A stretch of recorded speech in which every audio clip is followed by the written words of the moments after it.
रवि और प्रेरणा की एक छोटी सी प्यारी सी गृहस्थी थी। शादी को 6 साल हो गए थे। मधुर संबंध और प्रगाढ़ हो रहे थे। अनंत भी 2 साल का हो गया था। अब एक और मेहमान बस 4-5 महीनों में आने वाला था। खुशी खुशी जीवन की बगियां महक रही थी। रवि प्रेरणा का बहुत ख्याल रखता था। प्रेरणा ने भी जीवन के हर एक पल में रवि को हद से ज़्यादा प्यार किया। शादी के 5 साल बाद भी यूं लगता कि जैसे अभी अभी दोनों में प्यार है और जल्द ही एक दूसरे के जीवन साथी बनना चाहते हों। रिश्तेदारों और करीबी दोस्तों के अलावा शायद ही कोई समझ पाता कि दोनों पति पत्नी हैं। हाँ, अनंत के कारण भले ही अंदाजा लगा लेते थे, वरना नहीं। यूँ तो रवि और प्रेरणा की शादी अरेंज मैरिज की तरह हुई थी, मगर सच यही था कि दोनों एक दूसरे को शादी से 3 वर्ष पहले से जानते थे और एक दूसरे को पसंद करते थे। दिल में एक दूसरे को जगह दी तो फिर कोई और दिल में नहीं आया। दुनिया एक दूसरे के दिल में ही बसा ली सदा के लिए। सबके लिए एक नियत वक्त आता है और इन दोनों के जीवन में भी वो नियत खूबसूरत वक्त आया जब माता पिता समाज ने इन्हें पति पत्नी के बंधन में बांध दिया। जीवन आगे बढ़ा और प्यार भी। रवि और प्रेरणा के बीच हर तरह की बात होती। अनूमन पति पत्नी बनने के बाद ज़्यादातर जोड़ों के बीच बहुत सारी बातें खत्म हो जाती है, मसलन राजनीति, खेल कूद, देश दुनिया, साइंस, कैरियर, हंसी मजाक आदि। पर इनके बीच सब कुछ पहले जैसा था। हंसी मजाक, ठिठोली, वाद विवाद, एक दूसरे की टांग खिंचाई, एक दूसरे को खास बातों पे सलाह लेना देना, साथ घूमना फिरना, एक ही प्लेट में खाना, एक दूसरे का इंतजार करना, सब कुछ बहुत प्यारा था। ऐसा नहीं कि रवि और प्रेरणा के बीच झगड़े नहीं होते थे मगर वैसे ही जैसे दोस्त लड़ते झगड़ते, मुंह फुलाते और आखिरी में वही होता, चलो छोड़ो ना यार, जाने दो, सॉरी बाबा, माफ़ कर दो ना, गलती हो गई, और दोनों एक दूसरे को गले लगा लेते। सब कुछ अच्छा चल रहा था, कहीं कोई कमी नहीं थी। जीवन बगिया प्यार से सराबोर थी। फिर भी न जाने क्यों कभी कभी प्रेरणा उदास हो जाती, पर अगले ही क्षण अपनी उदासी झटक कर मुस्कुरा देती। रवि कभी शायद ही उसके उदास पल को देख पाता और कभी दिख भी जाता तो प्रेरणा कहती, कुछ नहीं, बस यूं ही। अनंत के साथ दोनों के जीवन और निरंतर करियर की प्रगति से दोनों इतने खुश थे कि कई लोगों के मन में ईर्ष्या भी पैदा होने लग गई थी। हालांकि रवि और प्रेरणा के बीच भी कई सारे अंतर थे जो किसी भी युगल में होना स्वाभाविक है, क्योंकि 2 अलग अलग परिवार, परिवेश और अलग शहर के लोग एक हो भी नहीं सकते। परंतु दोनों ने एक दूसरों के साथ बड़ी सहजता से हर तरह का तारतम्य बिठा लिया था। प्रेम चीज ही ऐसी होती है जो स्वयं को त्याग कर दूसरे को खुश रखने की कला सिखा ही देती है। मगर इन सब बातों के बीच एक ऐसी बात थी, एक ऐसी आदत रवि की जो प्रेरणा कभी भी दिल से एक्सेप्ट नहीं कर सकी। हालांकि उसने कोशिश बहुत की। उसने कई बार रवि से कहा भी, बहुत मिन्नतें भी की कि प्लीज इस आदत को छोड़ दो।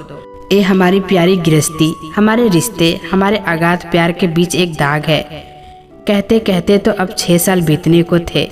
न जाने रवि उस आदत को खुद त्यागना नहीं चाहा या उससे हुआ नहीं, ये पता नहीं। जबकि कहते हैं कि दुनिया में जिंदगी और मौत के अलावा बाकी सब कुछ संभव है। खैर, वक्त बीतता रहा। प्रेरणा ने अपने मन को ही समझा लिया। उसको याद आता कि सभी बड़े बुजुर्ग और बुद्धिजीवी लोगों का कहना है कि इस संसार में ऐसा कोई नहीं जिसको जीवन का संपूर्ण खुशियाँ मिल जाए। हर किसी को मुकम्मल जहां नहीं मिलता, कभी जमीन तो कभी आसमान नहीं मिलता। वो सोचती, कोई बात नहीं, दुनिया में तो लोगों को न जाने कितने गम है। मैं तो संसार की खुशकिस्मत लड़की हूँ जो रवि जैसा जीवन साथी है मेरा। यही सोच मन में उठती एक हल्की सी कसक को खुद अपने ही विचारों में रगड़ कर मिटा देती। मधुर पल और मधुर हो गए थे। नन्हे मेहमान के आगमन में बस 2 महीने की देरी थी। रवि जल्दी घर आता और प्रेरणा को बहुत प्यार देता। अनंत भी खुश था क्योंकि उसको बताया गया कि मम्मी तुम्हारे लिए जल्दी ही एक बहुत ही सुंदर गुड्डा या गुड़िया ले आएंगी जो तुम्हारे साथ खेलेगा भी, दौड़ेगा भी और बातें भी करेगा। आनंद को गोद में लिए रवि प्रेरणा के साथ बैठे घंटों दुनिया जहां की बातें करता। प्रेरणा हर वक्त खुश थी, पर कभी कभी अनायास पूछ बैठती, रवि तुम सच में अपनी आदत नहीं छोड़ सकते? रवि उसके हाथ थाम फिर वही बात दोहरा देता जो पिछले 6 साल से कहता आ रहा था, बस 2-4 दिन दे दो मुझे, सच कहता हूँ इस बार पक्का, तुम्हें शिकायत का मौका नहीं दूंगा। प्रेरणा कसक भरी मुस्कान के साथ सर हिला देती, ओके प्लीज इस बार जरूर। रवि प्यार से प्रेरणा के माथे को चूम लेता, कभी गालों पर थपकी देकर कहता, इस बार पक्का प्रॉमिस। बात फिर खत्म हो जाती। एक शाम अचानक प्रेरणा का दिल बहुत किया कि आज आइसक्रीम खाने चलते हैं। वैसे भी 2-3 महीने से कहीं बाहर नहीं निकली। रवि ने कहा मैं घर पे ही लाता हूँ। प्रेरणा नहीं मानी। तीनों तैयार होकर आइसक्रीम पार्लर चले गए। आइसक्रीम खाते हुए बहुत खुश थे तीनों, लेकिन होनी तो कुछ और ही लिखी गई थी जिसका समय नज़दीक था। तीनों घर वापस आए। अनंत तो खेल कूद का निढाल होकर आते ही सो गया। प्रेरणा के दिल में आज फिर एक सोई ख्वाहिश जागी। उसने रवि का हाथ पकड़कर अपनी ओर प्यार से खींचते हुए कहा, रवि सुनो ना एक बात, इधर आओ तो जरा। पर रवि ने पुरानी आदत के अनुसार हाथ छुड़ाते हुए कहा, रुको प्रेरणा, बस 5 मिनट, मैं अभी आया, बस अभी तुम्हारे ही पास आकर बैठता हूँ, कहकर रवि बालकनी में चला गया और सिगरेट पीने लगा। अचानक ही प्रेरणा की तेज आवाज़ सुनकर रवि दौड़ा। प्रेरणा वॉशरूम में लहूलुहान पड़ी थी। अब बस उसकी आंखें कुछ कह रही थी, पर उसके मुंह से कोई आवाज़ नहीं निकल रही थी। रवि के प्राण ही सूख चले। उसने घड़ी भर बिना देर किए एम्बुलेंस बुलाया और प्रेरणा को कुछ ही पल में हॉस्पिटल पहुंचाया गया। तत्काल इलाज शुरू हुआ। रवि तब तक अपने माता पिता और प्रेरणा घर वालों को भी खबर कर चुका था। सभी आ गए। सभी प्रेरणा के लिए चिंतित और दुखी थे। उधर अनंत घर पर अकेला था। सिर्फ नौकरों के भरोसे छोटा बच्चा नहीं रह सकता, इसीलिए रवि की माँ को घर जाना पड़ा। इधर डॉक्टर्स प्रेरणा की कंडीशन को अब भी खतरे में बता रहे थे। बच्चा पेट में ही खत्म हो गया था। डॉक्टर ने ऑपरेशन कर दिया था और अब प्रेरणा को बचाने की कोशिश में जुटे थे। थोड़ी देर में अनंत को लेकर माँ पुनः हॉस्पिटल आई। माँ ने रवि के हाथ में एक पेपर देते हुए कहा, ये तकिए के नीचे रखा था, शायद अनंत के हाथ में खेलते हुए आ गया हो, कोई ज़रूरी चीज़ हो, शायद ये सोचकर मैं लेते आई। माँ पढ़ना नहीं जानती थी, सो रवि पढ़ने लगा। उसने पहचान लिया ये प्रेरणा की लिखावट थी और जगह जगह स्याही ऐसे बिखरे हुए थे कि लग रहा था उसने रोते रोते ये सब लिखा है। अरे ये तो अभी शाम को लिखा है उसने, क्योंकि प्रेरणा की आदत सभी जानते हैं, वो कुछ भी लिखती है तो उसने अपने साइन करके नीचे तारीख और समय भी लिखती है। मतलब कि जब रवि थोड़ी देर के लिए सिगरेट पीने बालकनी में गया था तभी प्रेरणा ने ये लिखा था। रवि पढ़ने लगा, पता है रवि, जब प्यार में हम दोनों सरा बोर हुए थे, जब हमें पहली बार अपने अपने दिल की बात एक दूसरे से कहने को मिले थे, जो शायद हमारे प्यार की पहली ही शाम थी। उस दिन हमने समंदर किनारे बने उस कॉफ़ी होम में समंदर की लहरों को साक्षी करके एक दूसरे से पूछा था कि हम एक दूसरे को ऐसा क्या दे सकते हैं जो सच में बहुत नायाब हो। मैंने कहा, पहले आप कहो रवि। याद है रवि, आपने क्या कहा था? आपको तो शायद याद भी नहीं है, लेकिन मैं एक पल भी नहीं भूली। आपने कहा था कि मैं तुम्हारे सांसों से अपनी सांसों को जोड़ना चाहता हूँ, बोलो दोगी मुझे तोहफा? मैंने आपकी आंखों में प्यार की सच्चाई देखी थी। उस एक पल में मैंने आपके साथ अपना पूरा जीवन देख लिया था। ऐसे तोहफे आप मांगेंगे एक कल्पना तो नहीं की थी, लेकिन आपकी इस ख्वाहिश ने ही मुझे ये भी ख्वाहिश दे दी कि मैं आपकी ये इच्छा ज़रूर पूरी कर दूंगी।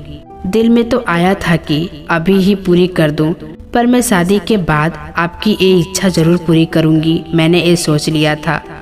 लेकिन साथ ही ये भी था कि मुझे आपकी सिगरेट बर्दाश्त नहीं थी। मैंने अपने घर परिवार में कभी भी ये सब नहीं देखा था। मुझे इसके धुएं से, इसकी अजीब सी स्मेल से हद से ज़्यादा नफरत थी। मेरा दम घुटने को आता है इससे। लेकिन फिर भी मैंने नज़रें नीचे करके कहा कि सही वक्त आने पर आपको ये तोहफा ज़रूर दूंगी।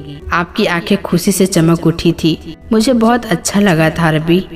फिर आपने मुझसे कहा कि तुम्हें मुझसे क्या चाहिए, याद है? मैंने एक ही चीज़ मांगी थी, रवि आप ये सिगरेट पीना छोड़ दो, इसके अलावा मुझे सारी ज़िंदगी कुछ और नहीं चाहिए। आपने कहा बस 1 सप्ताह बाद तो मुझे सिगरेट पीते नहीं देखोगी। मैं कितनी खुश हुई थी, आप इसका अंदाज़ा नहीं लगा सकते। लेकिन आपने पलटकर ये नहीं पूछा कि मुझे यही तोहफा नायाब क्यों लगा। मैंने बताया भी नहीं। जानते हो रवि क्यों मैंने यही मांगा? ताकि मैं आपकी ख्वाहिश पूरी कर सकूं। आपकी सांसों से अपनी सांसों को जोड़ने की ख्वाहिश मेरे मन में भी जग चुकी थी, पर आपकी सिगरेट ने मुझे ये कभी करने ही नहीं दिया। मुझे आपसे बहुत प्यार मिला है, बहुत सम्मान मिला है।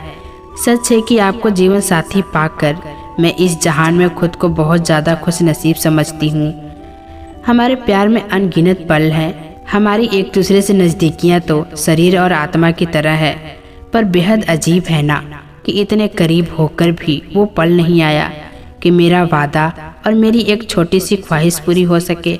शादी के बाद इन 6 सालों में आपने मेरे लिए बहुत कुछ किया, पर अफसोस मेरी एक छोटी सी ख्वाहिश आज भी अधूरी है। कितनी बार मैंने चाहा, मगर हर बार जब भी आपकी सांसों में हम कदम बनना चाहा, हर बार वही सिगरेट की अजीब सी गंध ने मुझे मुंह फेर लेने पे मजबूर किया। लेकिन आपने कभी समझने की कोशिश नहीं की। क्या कोई यकीन कर सकता है रवि कि पति पत्नी होकर, एक बच्चे के माता पिता होकर भी हम एक दूसरे के होठों के स्पर्श को नहीं जानते? लोग हंसेंगे कि ये बकवास है। भला ये 6 साल के दाम्पत्य जीवन में ऐसा पल ना आया हो? मैं कैसे कहूँ कि ये हमारे अटूट बंधन, गहरे प्रेम के बीच एक दाग की तरह है। मगर सच है, आप नहीं समझोगे, लेकिन मैं अब समझ गई हूँ। आप मुझे भी शायद छोड़ सकते हो, लेकिन सिगरेट को कभी नहीं। मैं फिर आज इसीलिए लिख रही हूँ क्योंकि आज हद से ज़्यादा दिल मचल गया था और लगा था कि आपने आज तो बहुत देर से सिगरेट नहीं पी है। शायद आज एक बार ही सही मेरी ख्वाहिश पूरी हो जाएगी। लेकिन आज भी आप हाथ छुड़ाकर सिगरेट उठाकर चल दिए। मैं रोना चाहती थी चीख चीख कर, पर नहीं रो सकती। शायद हमारे अगाध प्रेम में ये शोभनीय नहीं होगा। मैं बांटना चाहती हूँ अपना ये दर्द, मगर क्या ये किसी को कहना उचित लगेगा? बेहद अपमानित महसूस करने लगी हूँ आपकी सिगरेट के सामने अपने आप को। कोई तरीका नहीं है मेरे पास अपने इस अधूरी ख्वाहिश का दर्द बांटने के लिए, सिवाय इसके कि पन्ने पे उतार कर दिल हल्का कर लूँ। जबकि जानती हूँ पहले की ही तरह कुछ देर बाद इसको मैं फाड़ कर फेंक दूंगी, पर कोई बात नहीं, दिल तो हल्का हो जाता है। I love you Ravi, I love you always. पढ़ते पढ़ते रवि बेहिसाब आंसुओं में डूब गया। उसे आज एहसास हुआ उसके सिगरेट के लत के कारण क्या से क्या हो गया। उसके मन के सारे घटनाक्रम प्रत्यक्ष हो उठे। रवि के सिगरेट लेकर चले जाने के कारण प्रेरणा को आज बहुत बुरा लगा था। उसके आंखों से आंसू छलक गए।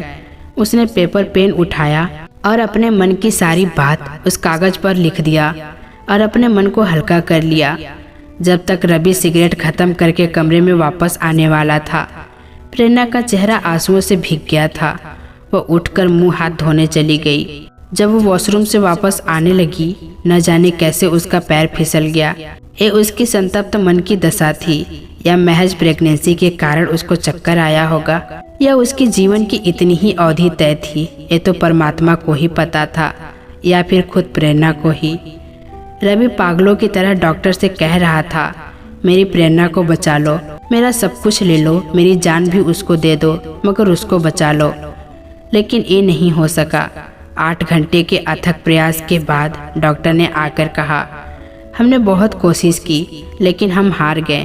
प्रेरणा के पास अब ज़्यादा समय नहीं है, उससे मिल लें आप लोग।